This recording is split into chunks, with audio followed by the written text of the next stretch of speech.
Hi, I'm Reverend Rodrigo Solano, the minister at the Unitarian Universalist Church of Olinda, and I'm here to bring the church closer to you.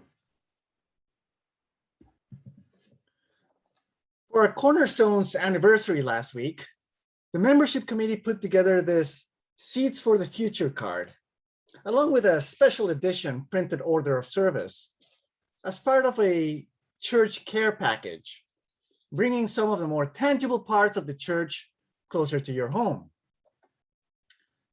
And just like our church, this package is both tangible as well as representative of an idea. It is both here and in the future. Because right now, it's not quite the right season to plant these seeds, which means they need to be set aside for later. And you'll be invited to do that come spring. Just as our cornerstone was only the beginning of a physical home for our community that had already been around for some time, these seeds are only the beginning of what can become a future project for growth. When they are planted in the future, they will become the beginnings of future growing marigolds, themselves their own beginnings. The whole process of germination is in itself a continuum of beginnings, from seed to sowing to seedling, flowering, pollinating, fruiting, and seeding again. In a way, it's not entirely clear where the seed ends and the plant begins. Today, in our church, we mark another stage, another beginning in the lives of participants in our community who are now being formally acknowledged as members. And I say formally because in many ways, including official ways, all of our participants are in fact already members of our church. As of this morning, they have all signed the right papers, including the membership book. They have made a contribution of record to sustaining our community, and they have been actively involved in the life of the congregation. This morning, we had a membership ceremony where we gathered together in our physical home and in our homes as one church, so that we may all say, welcome. We see you, just as you have seen us, and we are glad to have you with us in good company. Unitarian Universalist minister and author, the Reverend Robert Fulgham, has suggested that weddings don't really happen at the wedding ceremony, but rather a wedding often happens over several days, perhaps weeks or months of candid conversation as partners form a covenant regarding their dreams, their aspirations, their values, their problems, and how they might approach those problems. That is the real wedding, he says. And that's not to say that the wedding ceremony doesn't matter. On the contrary, it is an important opportunity to celebrate and for others to witness and partake in the promises and vows that a set of partners builds over time. Just like a partnership in a marriage, the moment of transformation between participant and member is about as blurry as it might be the case for the seeds in our care package as they transform into a plant. The growth and development are ongoing processes without necessarily having a clear practical demarcation. Yet, we mark it nonetheless. Some of you will have considered yourselves members long before you signed the papers or came to a ceremony like a membership ceremony this morning. And so we take some time to ensure that you know, that we know, that you know, that yes, you are here in good company and in the company that you want to be in. We also do this as a reminder of the covenant that many of you have already taken on to share in this ministry.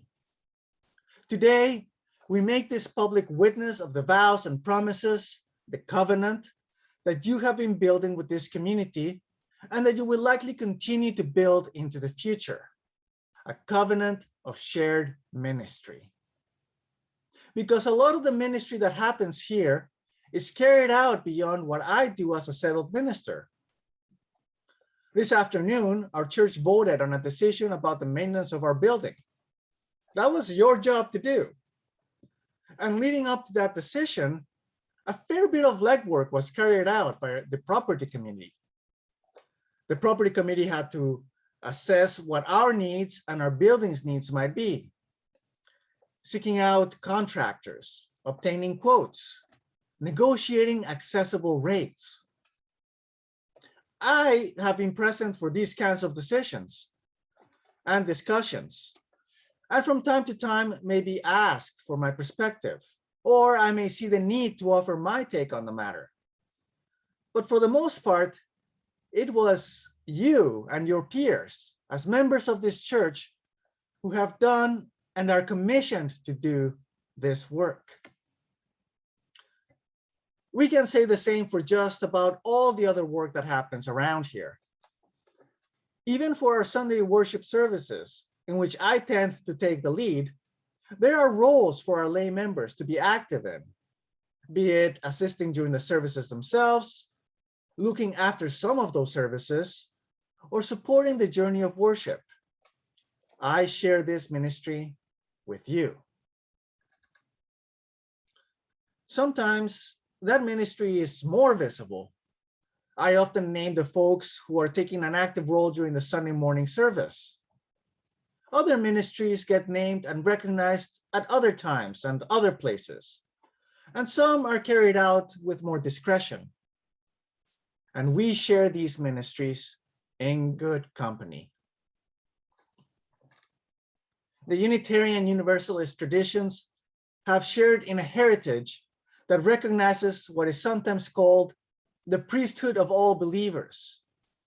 And in our communities these days, we might use language such as the ministry of all the faithful.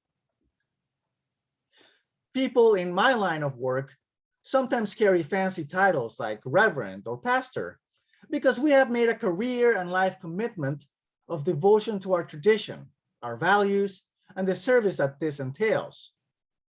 But that doesn't stop any of you from participating on those same goals as these tasks fit into your lives.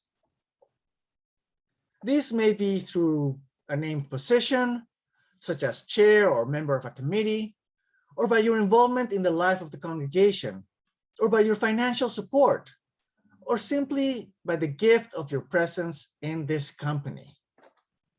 My friends, your shared ministry in this community of faith puts you in good company.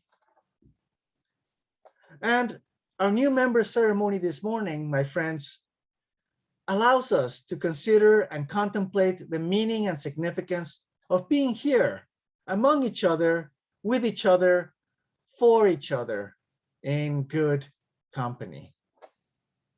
Your presence this morning, your presence this afternoon, your ongoing participation in the life of this congregation, and your willingness to connect more deeply with each other and with the world is part of your ministry in our community of faith.